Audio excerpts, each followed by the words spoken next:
and I cried a lot yesterday because it does mean a lot to me. You can't replace somebody like that. You know, that voice, his passion, his excitement. A special ceremony for the voice of the Blazers. The team took time out of the game against the LA Lakers earlier tonight to pay tribute to broadcaster Bill Shonley, who passed away at the age of 93 on Saturday.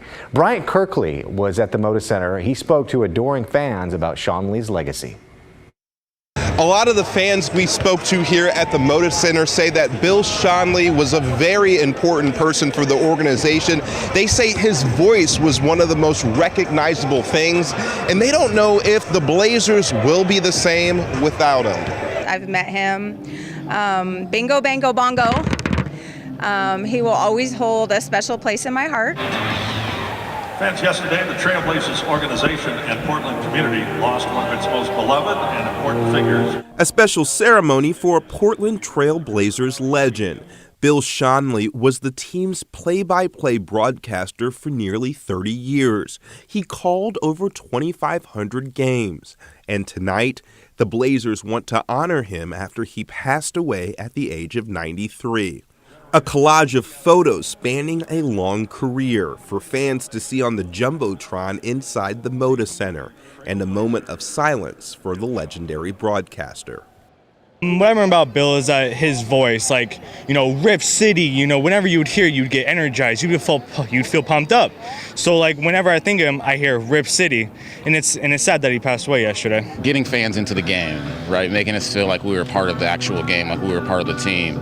Hearing him on the radio, really just the excitement that he brought, the energy that he brought to the stadium and to the arena. Good evening, basketball fans, wherever you may be. Throughout Shonley's 30-year career, he maintained a long streak for calling games. He was one of the Trailblazers' first employees, quickly putting together a radio broadcast to introduce the team to the state of Oregon. Inside the Moda Center, you could see Shonley's name hung up on a banner. During the tribute, fans got to see just how much Shonley meant to the team. It's sad that he's gone because I don't really think there's anybody that can fill his shoes, especially when it came to Rip City. In 1999, Shonley was inducted into the Oregon Sports Hall of Fame for broadcasting. Inside the Moda Center, I'm Bryant Kirkley, KGW News. Man, I got a chance to meet him. What an amazing man and what an amazing career. I also love that picture you saw in Brian's story there with the late Bob Hope.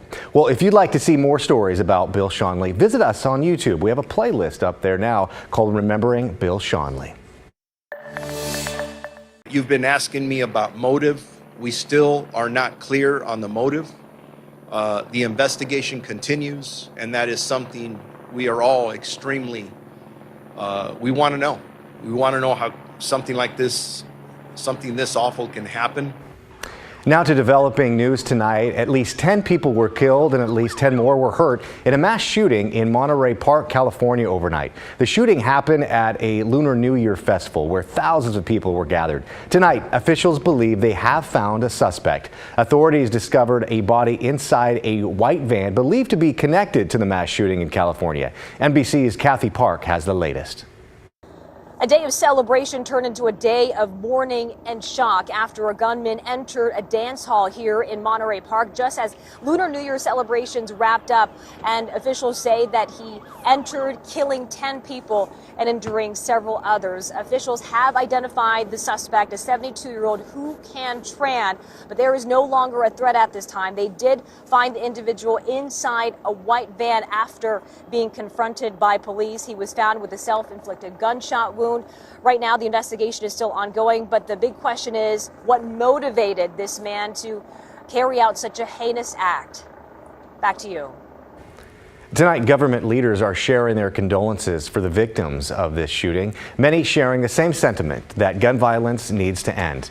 Tonight, Washington Senator Patty Murray is saying, as we wait to learn more, one thing is clear: no community should face this kind of violence and tragedy ever. My heart goes out to the Monterey Park community. We need to get stronger federal gun safety laws now.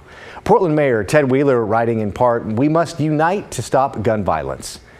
And President Biden shared on social media that he's praying for the victims of the shooting and asking people to listen to officials and law enforcement. Tonight, the president has also offered all U.S. flags at the White House and at public buildings to be flown at half-staff to honor the victims of the California mass shooting. President Biden referred to the shootings as a senseless act in his proclamation. The flags will be lowered until sunset on January 26th. We'll continue to give you updates on the story on our website at kgw.com. Now to a terrifying story involving a Beaverton man tonight. The man found his stolen car and confronted the two robbers. When the suspects saw him, they drove off. Well, the victim ended up catching up, but one of the suspects quickly pointed a gun at him.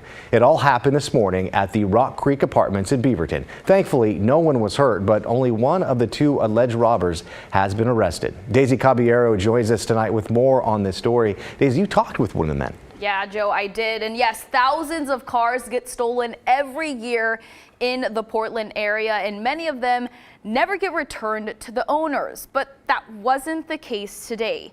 Here's what the victim says happened. Car owner and Beaverton man Didier Finol tells me his car was stolen Thursday morning outside of his home. He made a police report and carried on the rest of the week until today. Didier was out delivering an Uber Eats order around a mile down from where he lives.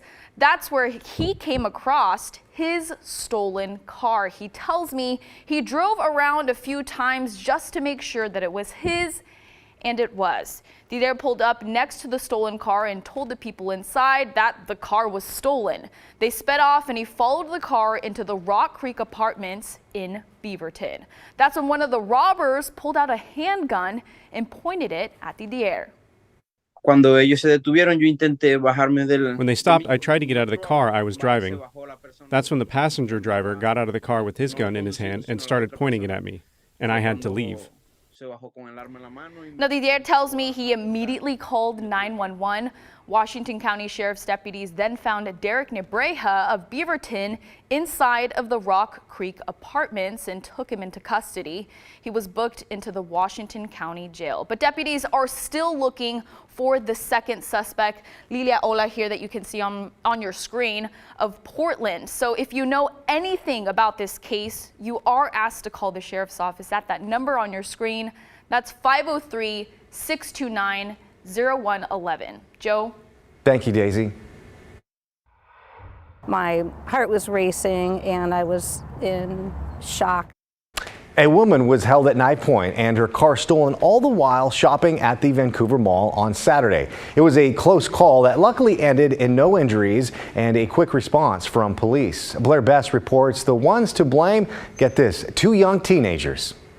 It was a typical Saturday afternoon for Paige Williams. And I thought I'd run into Old Navy to get an outfit for my granddaughter. When she got out of her car, she noticed a teenage boy watching her from across the lot. So I left my car and I walked in the direction of the entrance of the mall. And then he said, "Excuse me, ma'am, excuse me." And I said, "Yeah, can I help you?" And he approached me, so I stood and waited for him, and he says, "Give me your key." The interaction quickly turned violent when another teen came up behind her. And we got between two cars, and then he had a knife and he put it about like this on me, "Give me your key, I'm going to cut your face." My heart was racing and I was in shock and just super scared. Williams gave him her keys, luckily avoiding any injury. I wasn't going to challenge what they were doing. I was at that point, I thought, you have the knife and you're this stupid to approach somebody in broad daylight, you can have my key. It's my car versus my life. Although she ran back to her car where she had important medication, but she was too late. They had already driven off. Please just get me my medication, and he just gave me the finger. Shortly after the robbery, Vancouver police found the suspects driving in the area and tried to stop them, but they got away at first. Now, the victim tells us they were driving erratically and badly damaged her car. Within just a few minutes, they're saying, "Yeah, we see the vehicle," and I started seeing police cars flying down the highway. It was a bright green car, which Williams says made it easier for police to spot. They eventually caught the teens about 17 miles away in Clackamas County. I got my car back because of the amazing work of the Vancouver Police Department. The suspects were 13 and 14 years old. They're facing several charges, including robbery, felony harassment, and possession of a stolen vehicle. It was wasteful. Now he's going to have a record if he doesn't have one already. He's messing up his life. He's going to put stress on his family. The other kid, I don't care what happens to him. He is trouble. Both of the suspects are now at the Donald E. Long Juvenile Detention Center in Portland. Blair Best, KGW News. 5:30 in the morning, and a guy named Jay called and said, "I have your dogs." Heartwarming news tonight. 4 show dogs that we told you about last night are back home. The dogs were reunited with their owners after the van they were being carried in was stolen from a hotel parking lot on Hayden Island in North Portland. The dark blue Mercedes-Benz Metris cargo van that you see here had been taken Saturday morning after it was briefly left running in the parking lot. This morning, a community member found the van abandoned on a road in Vancouver, Washington. Get this, with the dogs inside. That person alerted the dog owner, who are still celebrating the reunion with their family and friends tonight. Everyone cried when they saw us. The AKC reps are pretty strong guys, but they were crying happy tears. The show chairman was crying. That's great news. Well, the owners offered the person a cash, this Jay she was telling you about, a cash reward for helping find the dogs, but he turned it down. The dogs were in Portland to compete in the Rose City Classic Winter Dog Show.